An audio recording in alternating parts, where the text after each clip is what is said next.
Honorable colleagues of the Reichsrat, some among you call me young and ambitious, even impetuous and rash. But I stand here today as a representative of the Progressive Party. I stand here to represent our hopes for the future. During this Weltkrieg, the Empire has bled and suffered. Let this sacrifice mean something.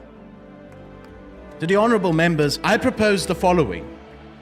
We must go forward as an alliance of equals, a great Danubian federation at the heart of Europe. Look out the window, honorable members. There can be no pretense that the status quo is sustainable.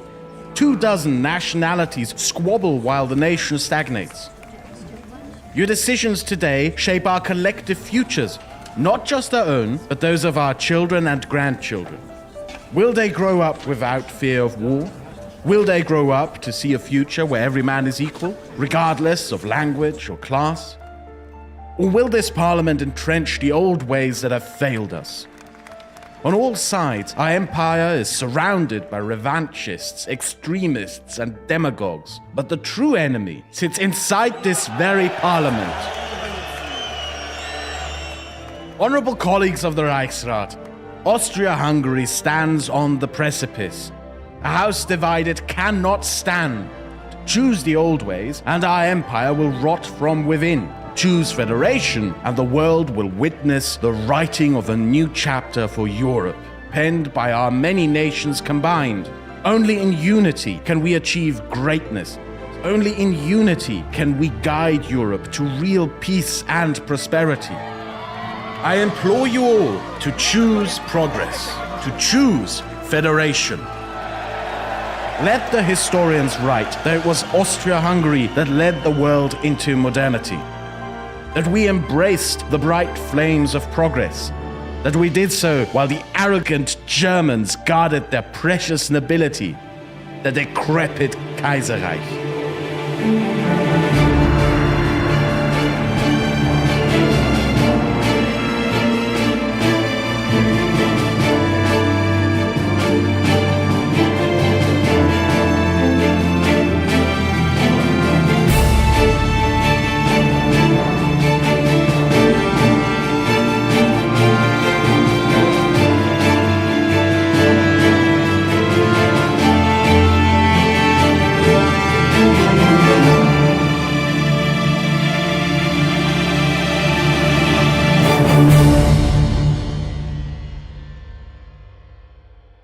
The story of Austria-Hungary, in many ways, is the story of the House of Habsburg. The vaunted family spread its roots throughout Europe during the Middle Ages and became a powerhouse of Central European politics for much of European history. While the family would breed many rulers, much of their power became concentrated in Vienna, later capital of the Austrian Empire. Here they forged Austria as the successor state to the Holy Roman Empire, absorbing enormous territories on both banks of the Danube. Later, the crown allied with the Hungarian nobility, forming the world's most prominent dual monarchy. This federal monarchist state would henceforth be known as Austria-Hungary. By the turn of the 20th century, however, the emerging idea of the nation-state threatened the multilingual empires of old. Austria-Hungary, beaten twice by Prussia, watched helplessly as her northern dependencies were forged into the formidable German Empire. The ambitious Germans united a powerful centralized administration and began industrializing at breakneck speed. Austria-Hungary, with her poor rural areas and vast unconnected territories, would slowly slide away and become a second-rate power in Europe. The empire, which less than 100 years before orchestrated the reigning order of Europe, now seemed an embodiment of the kind of decrepit feudalism from which it had emerged. As kindred peoples united in brand new nation-states, Austria-Hungary desperately tried to hold its many minorities under the imperial crown's sway. Soon, the empire was viewed with contempt, both within and outside her borders. The dual monarchy was loathed by Russia and the Balkans, preyed upon by Italy, and despised by revolutionaries. By the time of Franz Ferdinand's assassination, the opening shot of the Great War, Vienna had become dependent on German economic and military aid. The ancient rivalry with Prussia had become an alliance, yes, but a fraught one all the same. The Central Powers rallied behind Germany out of necessity and shared enmity for the Entente, but there was little love lost between them. Victory in the Great War would do little to settle the internal troubles of the federated state. Austria-Hungary's performance in the Weltkrieg had made the empire a laughingstock internationally and fueled internal dissent on how the country was managed. Things would come to a head in 1916 with the death of the Austrian Emperor Franz Joseph. In November 1916, Franz Joseph, Emperor of Austria, died, old and bitter. Riddled with pneumonia, many in the press likened the monarch to the sickly empire he led. Already in 1916, it wouldn't have surprised observers to see his struggling empire follow its emperor into the grave. Few, if any, in Vienna, Budapest, Prague, or Zagreb could even fathom the empire without Franz Joseph at the helm. As the people mourned their late emperor, the unprepared Karl ascended the throne, becoming sovereign of the Austrian and Hungarian realms. Franz Joseph's only son, Rudolf, had ended his own life many years before. The late emperor's brother had died soon after, and his nephew's untimely end famously led to the Weltkrieg. Only the heir presumptive for 2 years, Karl had barely been initiated into the business of ruling the chaotic nation, if at all. The task Karl faced was an unenviable one. Ever since the Ausgleich negotiations that established the dual monarchy, the empire had been walking on a tightrope. If the crown catered to the whims of the old German elite, it would risk upsetting the Hungarians, Slavic insurgents, or even Democrats in the parliament. If they instead chose federation, it would unravel the web of hereditary dependencies that still governed much of the realms. It seemed a political wind either way could sweep away the empire, and so Austria-Hungary stumbled on, mockingly called the second sick man of Europe, by both friends and allies. Although nearly everyone agreed that reforms were necessary, none could really agree on how those reforms should take shape. Progress in Vienna was made in inches, while the larger issues remained open. Austria had adopted a parliamentary system, which paralyzed itself over Bohemian language rights. Hungary, on the other hand, became a virtual one-party state, as conservative elements conspired to keep the status quo intact. The Weltkrieg did not do the dual monarchy stability any favors. Any notion that Austria was moving from a German autocracy to a more federal, multicultural and democratic entity quickly dissipated. The Austrian Prime Minister, Karl von Stürk, enforced a deeply conservative and pro-German cabinet, which dictated Austrian decision-making by decree. Hungary did not fare better. Although Budapest allowed for more freedoms than Vienna, the Magyar lands were far from a democracy. The Hungarian half was deeply conservative, inflexible, and reliant on the old landowner rights of the aristocracy.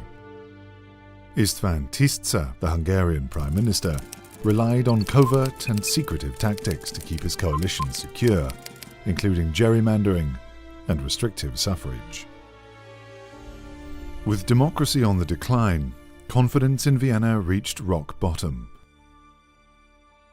In Prague, representatives took to the street against their lack of voice and the authoritarian policies of the regime.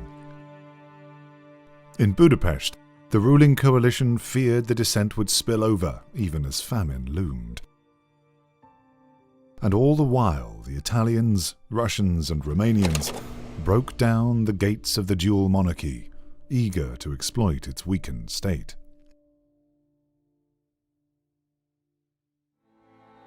The closing war years were marked with a rapid succession of parliamentary crises for the struggling empire. For the Habsburg domain to survive the Weltkrieg, bold action was not just necessary, it was vital. With few other options, the young emperor embarked on a series of reforms aiming to stem the turmoil in the Danubian monarchy and save Austria-Hungary from imminent collapse. Some time earlier, Prime Minister Sturck had been assassinated by political rivals. The Austrian emperor decided to instate Heinrich von Klamm-Martinitsch to lead a reformist cabinet. However, to restore parliament, Emperor Karl still required the backing of the German nationalists. These radical factions had no great love for the progressive overtures of the crown.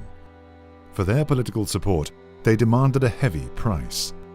In exchange for backing a new administration, the emperor would have to press a long-time nationalist demand, the so-called Bohemian question.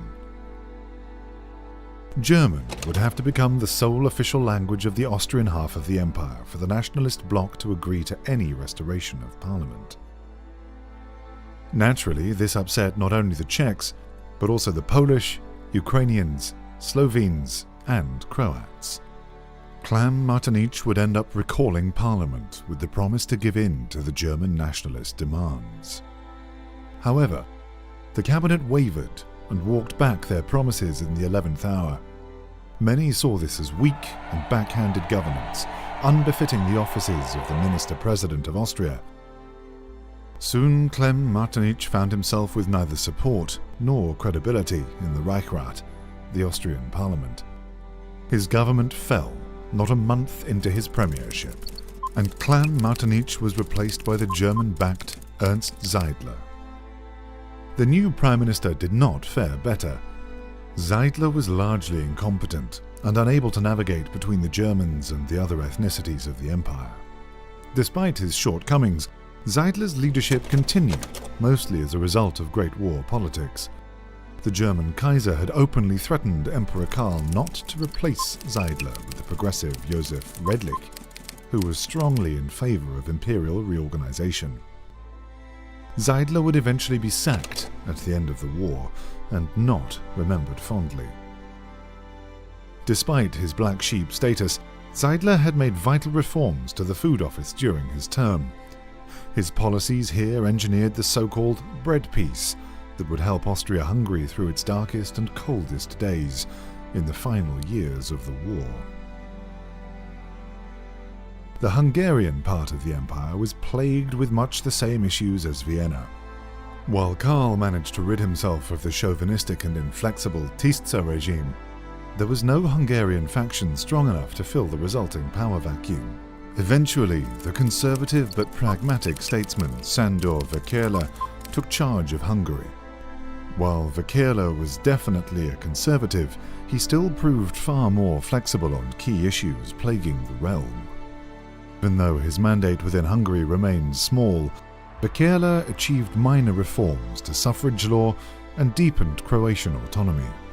This would lay the groundwork for the creation of the Illyrian crown later, a major breakthrough for modernizing the Austro-Hungarian state. The third year of the Great War in Austria-Hungary was marked by slow political progress and surprising battlefield successes. The Treaty of Brest-Litovsk had knocked the Russians out of the war, followed soon by the beleaguered Romanians. Suddenly, two flanks of the empire were secured, and only the Italian front remained. Despite these windfalls, the empire remained deeply paralyzed. A new political bloc was rising to force a breakthrough in the deadlocked parliaments of Austria and Hungary. This breakthrough would come from the streets, with two words that every politician dreads: general strike. The honourable member from Styria objects to the motion. The motion fails. They should make those lines the anthem. From some far-flung area of the empire, Lord Something blocks any and all plans, and nothing happens. How are we supposed to trust a place like that can systematically get absolutely nothing done for us? It's like they're in a different world. We could not care less about the policies of the empire. We care about paying our bills. The Kaiser and the Emperor work us for their moronic conflict. They send our sons to die against the Russians and the Italians. But are we heard?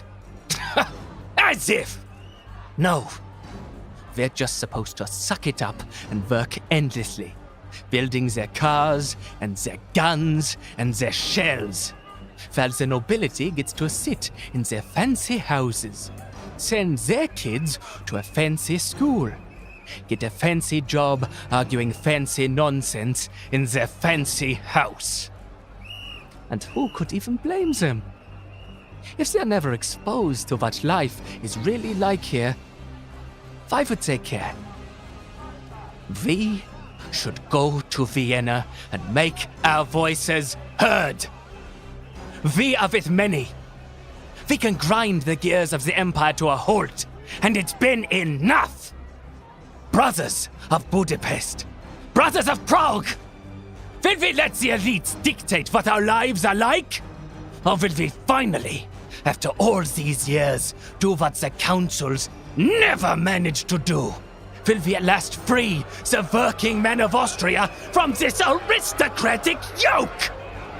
Enough, brothers! Let us lay down our tools!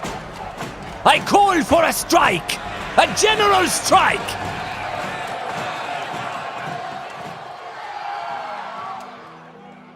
The General Strike of 1918, better known as the Jännerstreik, could have been the death knell for the struggling empire.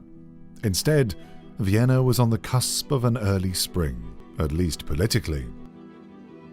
By this point, Russia and Romania had been knocked out of the war, and Italy was already on the back foot. The front lines of the Weltkrieg were moving even farther away from the borders of Austria-Hungary, and the country was in high spirits. In Vienna, victory was in the air. Quick concessions to the workers would extend the lifeline of the empire once more. Under the Redlich ministry, municipal electoral law was democratized, as local diets of the empire's many crown lands introduced universal suffrage.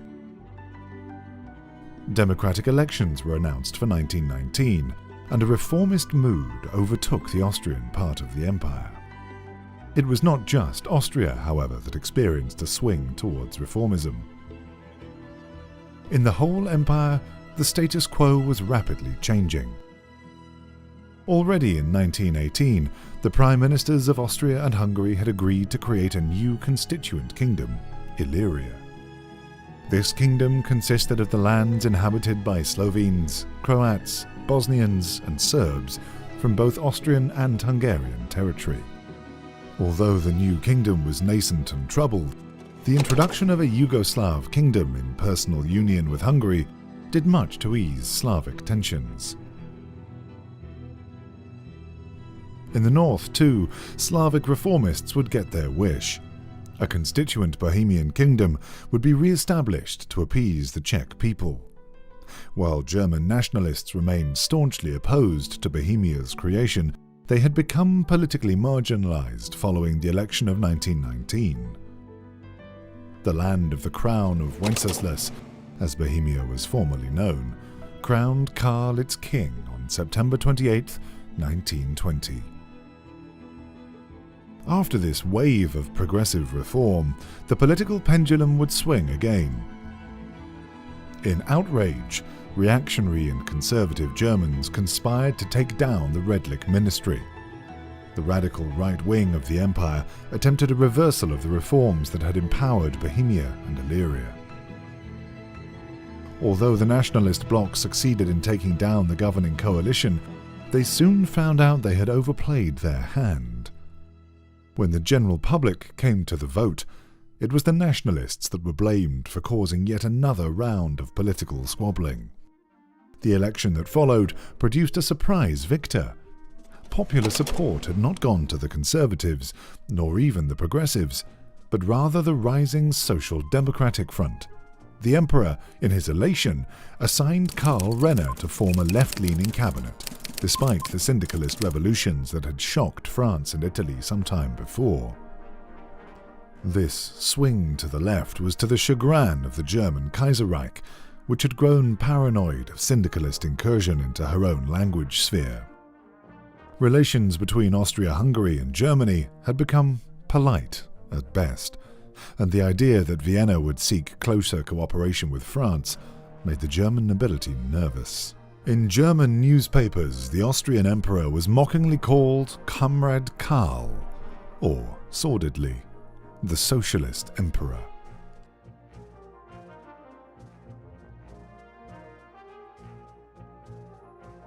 At the time, it seemed like the chaotic years that followed the Jannerstreik and the Great War had solidified Austria-Hungary's evolution into a democratic federation of equals. In many provinces, Austrian and Hungarian chauvinism had given way to the popular Social Democratic Party, riding a wave of reformist fervour. Renner, who had become Prime Minister in the electoral upset of 1921, wasted no time trying to solve many core issues that plagued the empire. Many were worried that the socialist Renner ministry would inevitably drive the empire into syndicalist arms. In truth, however, the Social Democrats mostly shied away from major political reforms. The only true break with tradition Renner achieved was the enfranchisement of women. The ministry focused mostly on socio-economic reforms. The accessibility to social housing in cities like Vienna, Salzburg, and Graz was expanded. Schools and kindergartens were secularized, and the taxation system underwent a major overhaul to better suit Austria's new finances. In Hungary, too, a reformist moodset had overtaken the country. After years of conservative progressive domination, the failure of the coalition to meet popular expectations led to a victory of the Social Democratic Party under Mihály Károlyi. Similar to Austria in earlier years, Hungary greatly democratized after the election of 1922, with universal suffrage finally introduced. Furthermore, Károlyi began undercutting the long-held power of the aristocracy by introducing major land reforms, which would dwindle the power of the landholding class. Under Károlyi, the so-called Apponyi laws were repealed. These had been a prominent aspect of the pro-Hungarian Magyarization policy of the last decade. They were a series of laws that had severely oppressed non-Hungarian minorities in its half of the empire.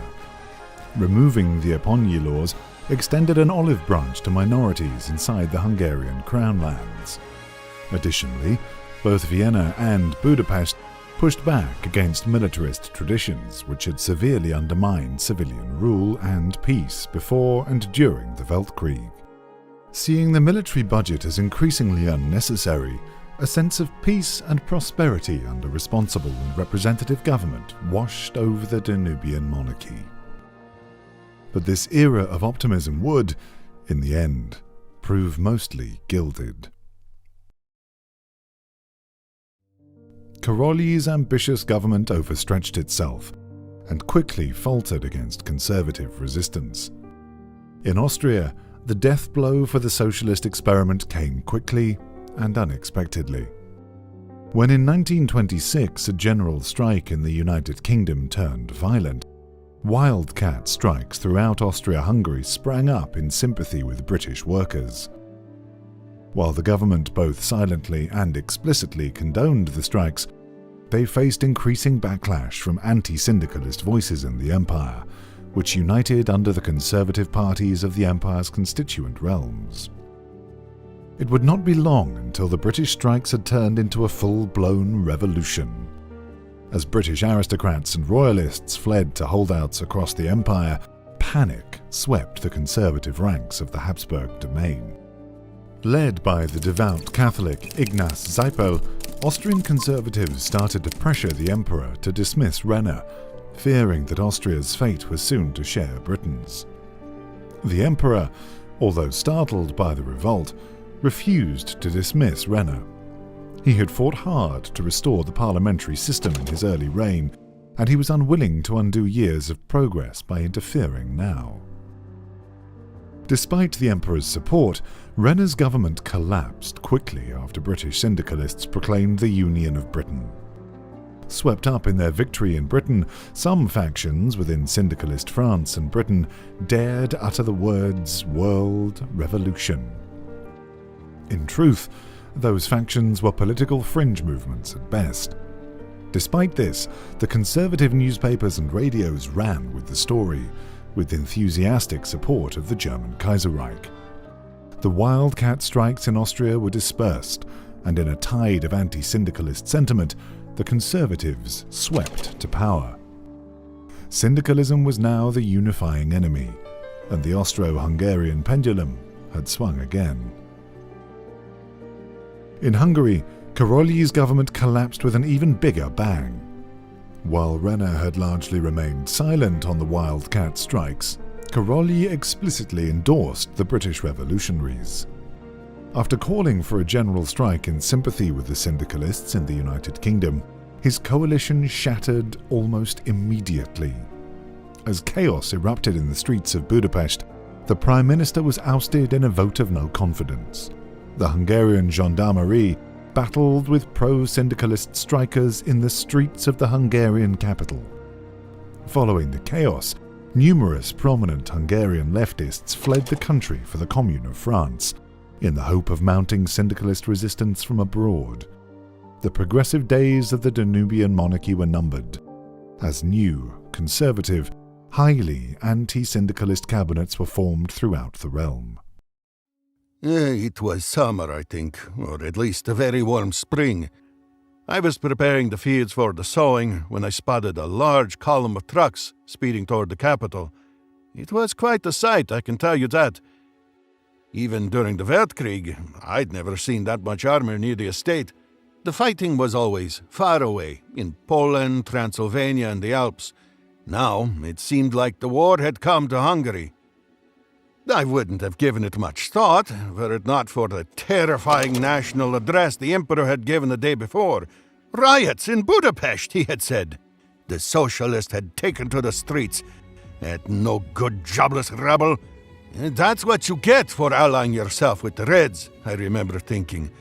Our fool of an emperor, Comrade Karl, who gladly accepted the reforms of these snakes in the grass. The local pastor was right, I tell you. Never trust a socialist.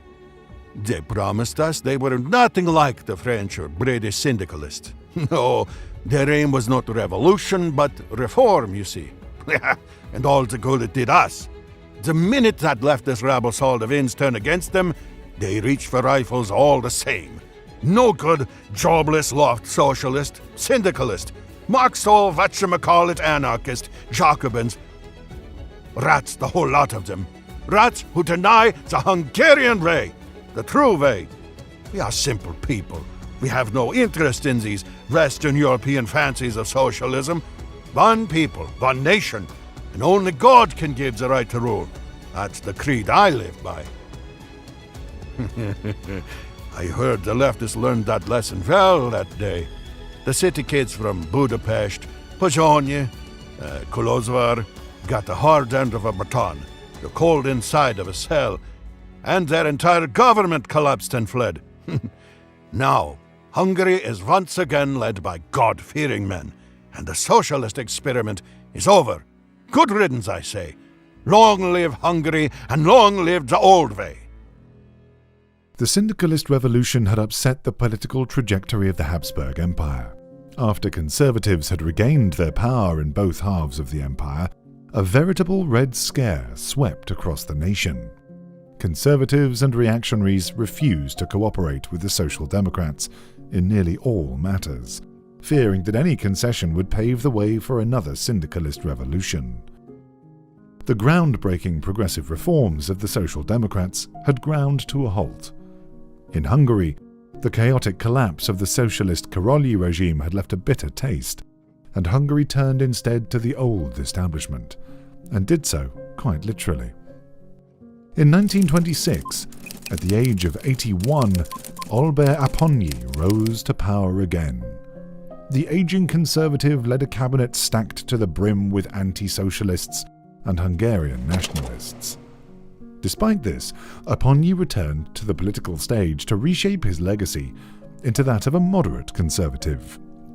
In the closing chapter of his life, Apponyi wanted to become the architect of a new political consensus. Such ambition was met with derision from the realm's many minorities. To minorities in Hungary, Apponyi was an architect indeed, the architect of the hated Apponyi laws. These repressive Hungarization laws were removed by the previous regime, though, true to his word, Apponyi did not reinstate them. Perhaps the wisdom of age had indeed softened the grand old man of Europe. The new Hungary was much like the old Hungary, but bolstered by the public fear of syndicalism. Those not with the consensus, it was said, were with the Internationale. Apponyi enjoyed wide popular support as he began rolling back much of the reforms of the Hungarian socialists. Hungary was returned to its pre-1921 state, a highly nationalistic, aristocratic, and pro-Hungarian realm. Fearing the syndicalists more than their own elite, many welcomed the sense of normalcy the government seemed to offer. The Conservative government was further bolstered by steady economic growth. Both in Austria and Hungary, the standards of living had been rising and business was booming. Radios, vacuum cleaners, and electronic lighting became increasingly common in the vast nation. Although the Conservative ministries took the credit for the prosperity of the late 1920s, much of it was only possible thanks to the reforms of the years prior, and such progress would prove to be rather fragile indeed. Dark clouds were gathering outside of the empire as well. By the 1920s, cracks were forming in the fragile sphere of influence Austria-Hungary has gained from victory in the Weltkrieg. To understand the dual monarchy's precarious position on the world stage, we must dial back to 1919 and the end of the Great War. When the Habsburg domain emerged from the Weltkrieg, it was not in any condition to annex vast swathes of land as the Kaiser had done. The empire chose to only minimally adjust the border with Romania and annexed some territory in Montenegro. While the Bulgarian Empire to its south vastly overstretched itself, Austria-Hungary took a more careful approach. Like the famous Metternich had done just over a century before, Austria-Hungary would find its power not through military, but through diplomatic, dynastic, and economic ties. To understand the empire's approach, we must turn back to 1914.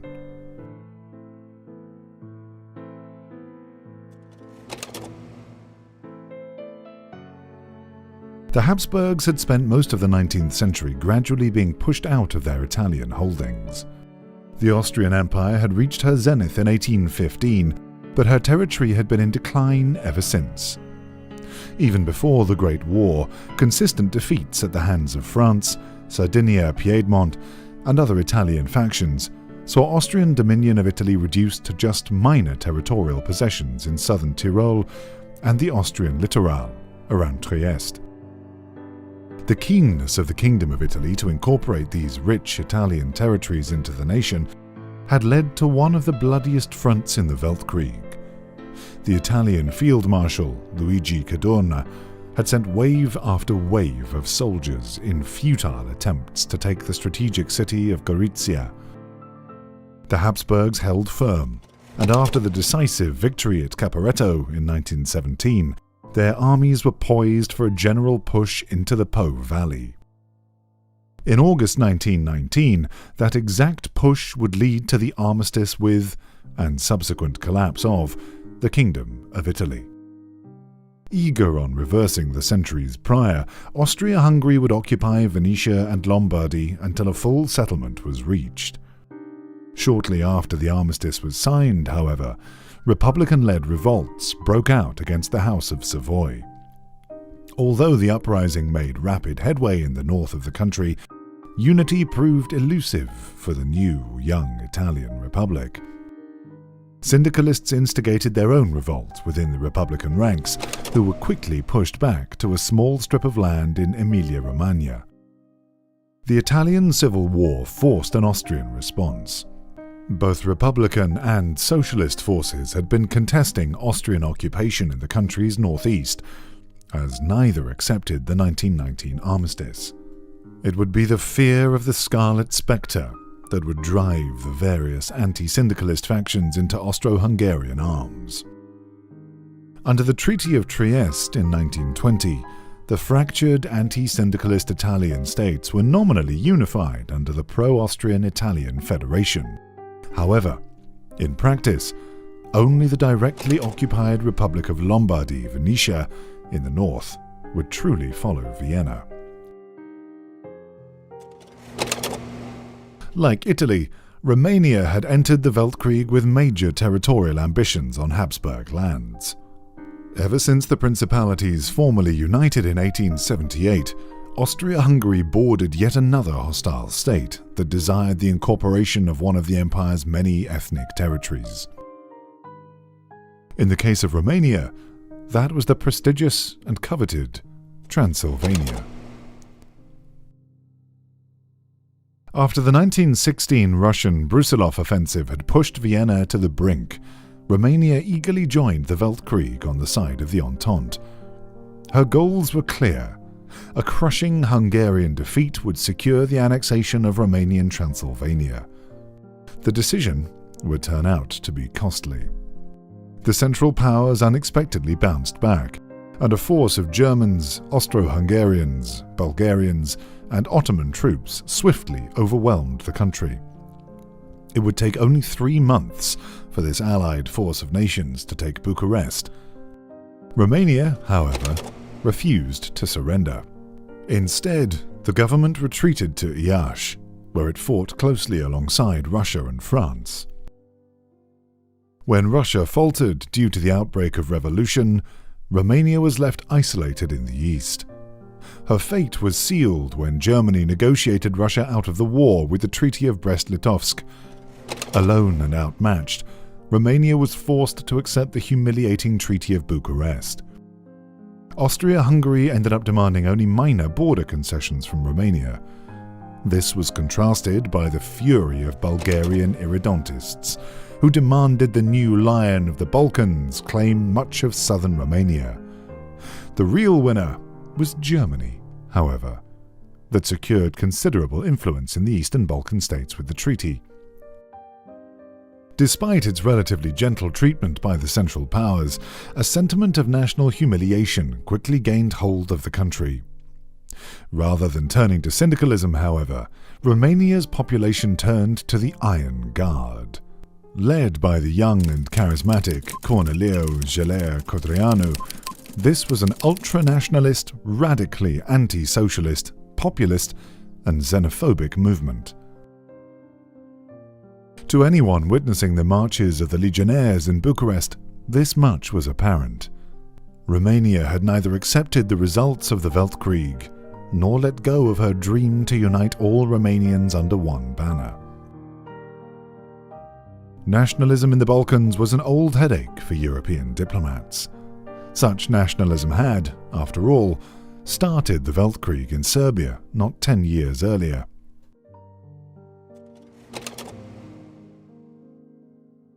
As the Germans would later have it, it was Serbian ambitions on the Habsburg lands that would be the direct cause of the Weltkrieg.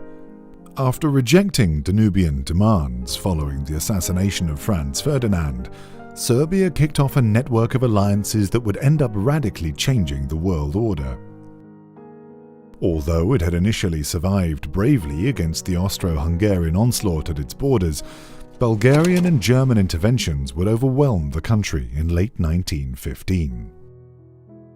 As the Serbian government fled into exile, the fate of the combative kingdom fell to the occupying Austro-Hungarians and Bulgarians. Although the Bulgarians enforced their vision for their Serbian lands boldly and violently, the Austro-Hungarian occupation was as directionless as the nation itself. The belief of the military was that only a permanent and harshly enforced occupation could deal with Serbia as a direct threat to imperial integrity.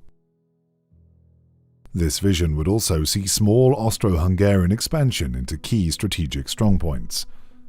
This view, however, was not shared at home by either Budapest or Vienna. Then Prime Minister István Tisza vehemently opposed any incorporation of Slavic lands into the Austro-Hungarian Empire, fearing it would only serve to further destabilize the domain and reduce Hungarian influence. Budapest would only support the incorporation of a minor strategic bridgehead into the Kingdom of Hungary. Vienna took an even more hands-off approach, preferably seeing Serbia as an aligned but independent state that would be bound to Austria-Hungary by economic means. In the end, amidst the internal chaos, the Austro-Hungarian army pursued its own policy. Serbia was being prepared for permanent military occupation. The country was demobilized, the education reformed, and civilian government was frustrated at any given opportunity. The annexationist policies of the armed forces would lead to a direct conflict with Tisa's Hungary, in which Budapest would eventually end up on top. After this tumultuous early occupation, Serbia would slowly be restructured in an Austro-Hungarian image. Pro-Austrian politicians, united under Vojislav Veljković, started working with the Austro-Hungarian occupiers to restore any semblance of a functional Serbian state. That said, the road to peace was long and arduous.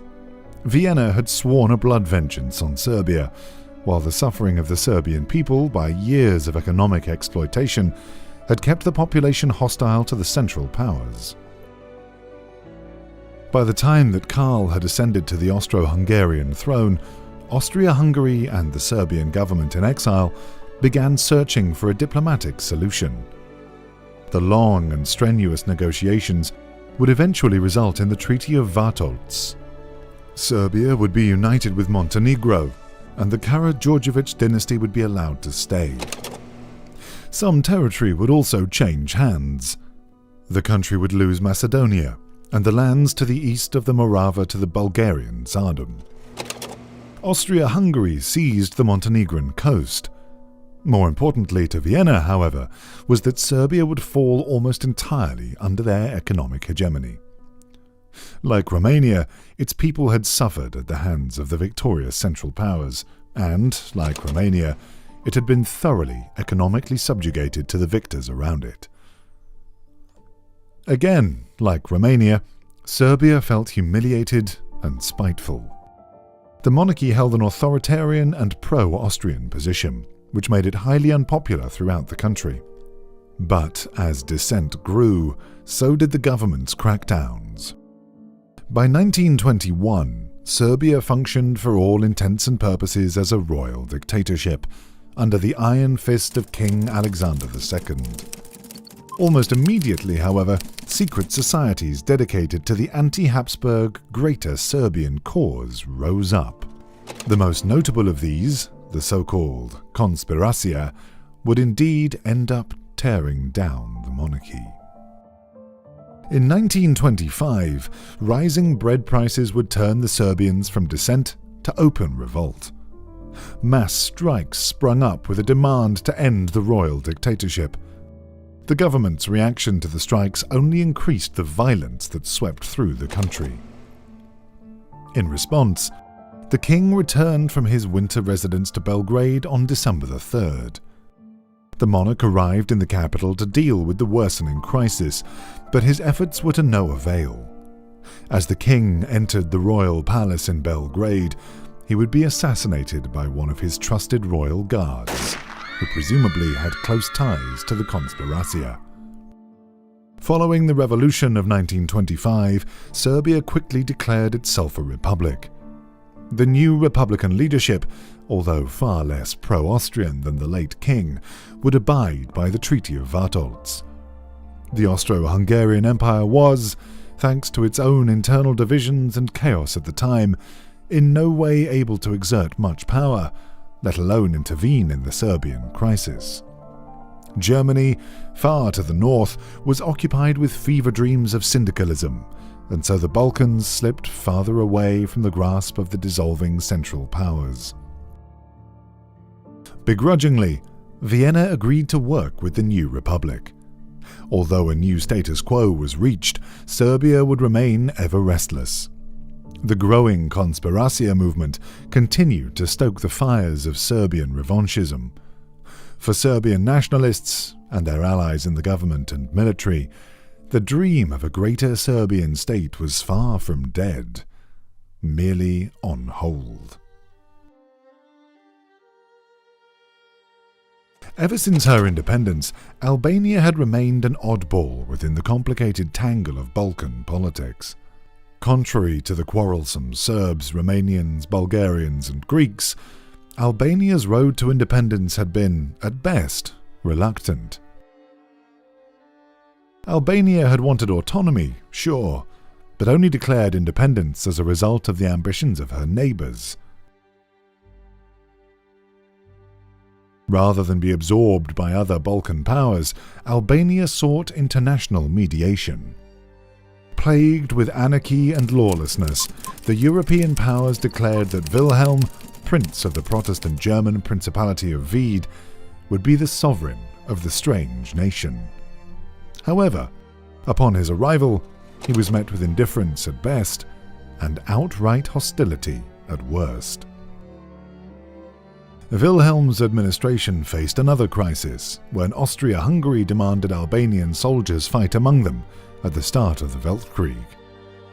Wilhelm refused, on the basis that Albania was bound to neutrality by treaty. Having lost the support of one of his major backers, the Protestant Germans simultaneously faced several Islamic and pro-Ottoman revolts against his rule. The German prince quietly left the same year he had arrived. Wilhelm of Wied joined the Imperial German Army, but officially kept the title of Albanian sovereign. This put the young nation in a strange situation where it itself was neutral in the war, while its sovereign was not.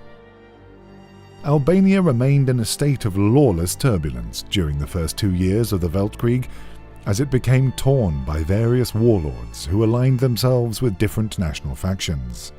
Despite Albanian neutrality, it was invaded twice. First by Serbian troops in 1915, and less than a year later by the Austro-Hungarian troops pursuing them.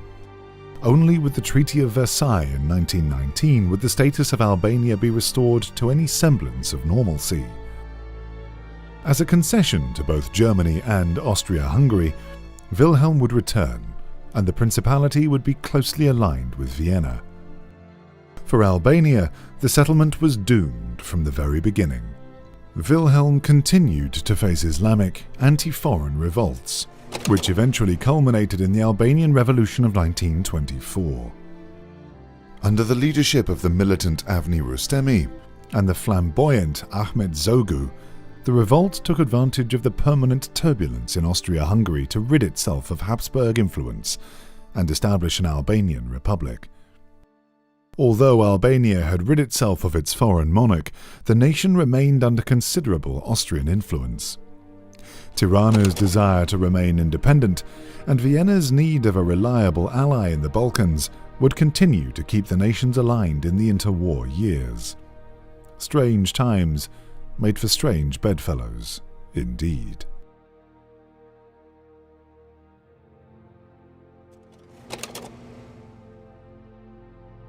The Weltkrieg had only deepened Austria's massive economic dependence on the German Empire.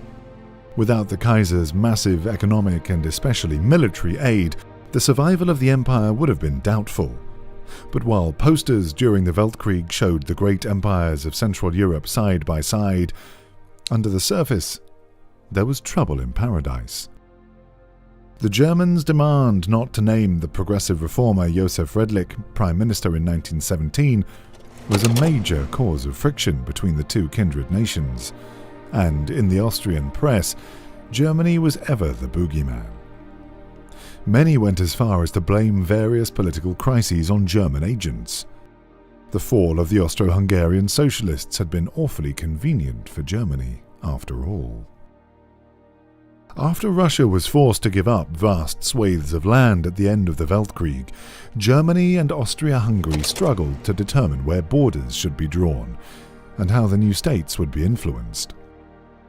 Particularly Poland and Ukraine became contentious issues, with the two emperors frequently meeting to find a satisfactory solution.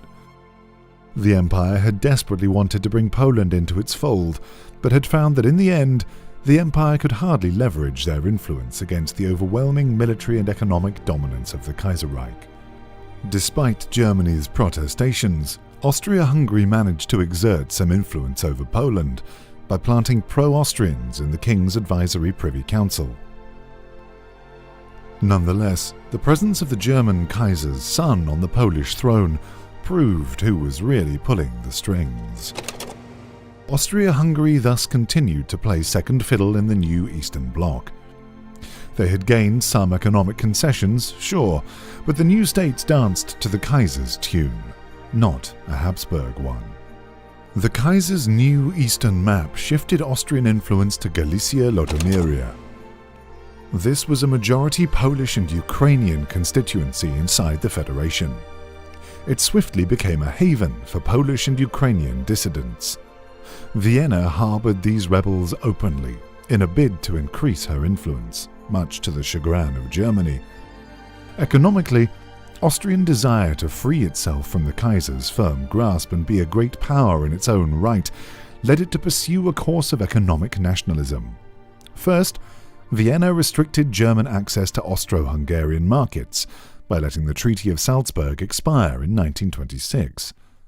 While these policies caused a mild rift between the two former allies, relations between Berlin and Vienna remained cordial. Whether the Central Powers could stand united against the rising threat of syndicalism remained to be seen, however. During the early interwar years, Austria-Hungary refused membership of both Mitteleuropa and the Reichspakt, steering an independent course. The empire was struggling, however, and the price of autonomy in a German-dominated continent was high. Austria's future was never certain. Countless times the country had tried to rebound and rebuild. The tumult of 1926 had shown how fragile the empire truly was. The economic problems of the realm were alleviated, but never solved. The social democratic and later conservative policies had accrued a staggering amount of national debt. With her economy leveraged to the breaking point, Vienna and Hungary were always a minor setback removed from a full-blown financial crisis. The day of reckoning would come in 1931. That year, the Kreditanstalt, the largest bank of the Danubian monarchy, defaulted one final time. It had reported a loss of 140 million kronen on May the 8th and was forced to declare insolvency 3 days later. What followed was a complete collapse of the Vienna Stock Exchange. People scrambled to rid themselves of their economic assets and shares as a run on the banks pushed the already fragile financial institutions over the edge. In what seemed like just 3 days, an era of stability and progress had come crashing down.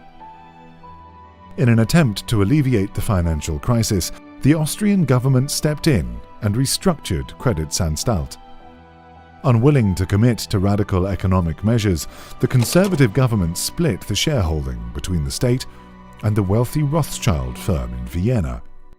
While this prevented crisis from turning into recession, it made Austria-Hungary even more reliant on German loans. The fiscal strain of the crisis proved too much for Austria-Hungary to hold on her influence in neighbouring nations. The revanchist Serbia, Romania, and southern Italy acted swiftly to remove bankrupt Habsburg institutions from their territory. In friendlier states like northern Italy and Albania, economic ties simply dwindled into insignificance. By 1931, Austria-Hungary's fall from great power status was complete. Such a fall from grace would have been a crisis in the best of times. Unfortunately for Vienna, it came in the darkest days of the European 1930s. In Europe, the 1930s saw the rise of revanchist syndicalism and the resurgence of Russian nationalism. In Berlin, Budapest, and Vienna, the words Second Weltkrieg were never far from anyone's lips. If there were to be a Second Weltkrieg, the Empire's position would, cynically, be much like during the First. Austria-Hungary would be divided, unstable, and alone. Internally, Austrians, Hungarians, Czechs, Galicians and Illyrians vied over the direction of the Austrian Empire. Despite all its reforms, the dualist system was still largely intact. The empire was as brittle as it was 2 decades prior, and its neighbours were even more eager for revenge. Once again, Austria-Hungary arrived at the same crossroads. Would it be able to resolve the issues inherent to the dual monarchy? Would the nation stand bright as a beacon of democracy? Or would it once again falter, weak and divided, and be driven back into Germany's arms? Darker tongues saw the turmoil in Vienna and Constantinople and thought otherwise. To them, the aging Austro-Hungarian and Ottoman empires were irrelevant relics of the past, living only on time granted them by Germany. The new world order that had emerged at the end of the Weltkrieg had already begun to falter. There was only one power in Europe still strong enough to hold back the syndicalists and Russians alike. According to such defeatists, there was no hope. There was no future. There was only the Kaiserreich. Against the machinations of the algorithm. Will you stand?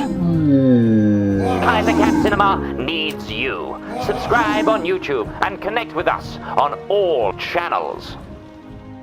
What if Germany had won World War I?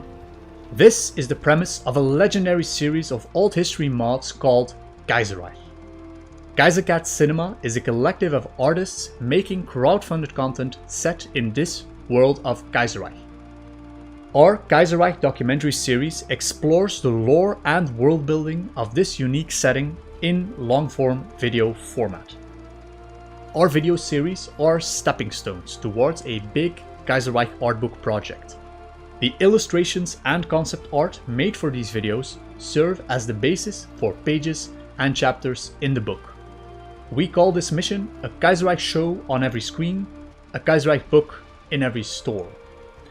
For this particular video, we would like to thank the Kaiserreich mod Austria-Hungary rework team. Vidya Rozsák, Gergely, Kamerad Zim, Flamefang, Marcus, our wonderful narrator Patrick Warner, and our editor Dave.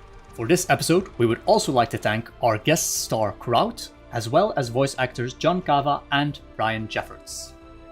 All our videos are funded through the sale of our original art prints and merchandise. Please consider visiting kaiserreichinema.com to get some of our unique handcrafted propaganda posters, art prints, and more. You can also visit our sister project, Flagmaker and Print, allowing anyone to design and print their own alt history flags online. Finally, our projects would not be possible without the enduring support of our patron Cameo program. Kaiserreich Cinema patrons can make cameo appearances in our art and animations, immortalizing them as parts of our video series. I would like to thank in person our Kaisercats and Syndicats. These are top patrons donating $100 per month or more. The cinema recognizes James Carroll, first among equals. He is our oldest Kaiserreich backer on the front lines for international democracy in both fiction and real life. He reminds us that all wars eventually end, but for the fallen, they are never over. Godspeed, James. The cinema also recognizes Odin, the Kaiser's chosen man, leading alongside loyalist forces. If God is with us, who could stand against us? Loyalist section leader Captain Max, fighting to liberate New York from revolutionary rabble. Mountaineers Dwyarani Calhoun and Ranmax, who guard the frontier of the last true America, the congressional western states. The cinema recognizes Gefreiter Connor Reed of the German Expeditionary Force, providing air cover for loyalist forces. The cinema also recognizes syndicate ringleaders Liam Crowther and Alex LP at the vanguard of the fight for American socialism. Top patron Miles Sanchez, who has found the cure for revolutionary upstarts. high-yield saturation bombardment. He says loyalists don't pray to God, they pray to the German artillery. Israel, one of the founding backers of the channel. He is the spearhead we will drive through the head of the revolutionary snake. Kaiser Bismarck of the Loyalist Navy, sailing out against the traitorous Red Navy so that he may make every man a king. The cinema also recognizes Bittersteel, leading the Loyalist charge as tank commander. Down with the traitors and up with the stars.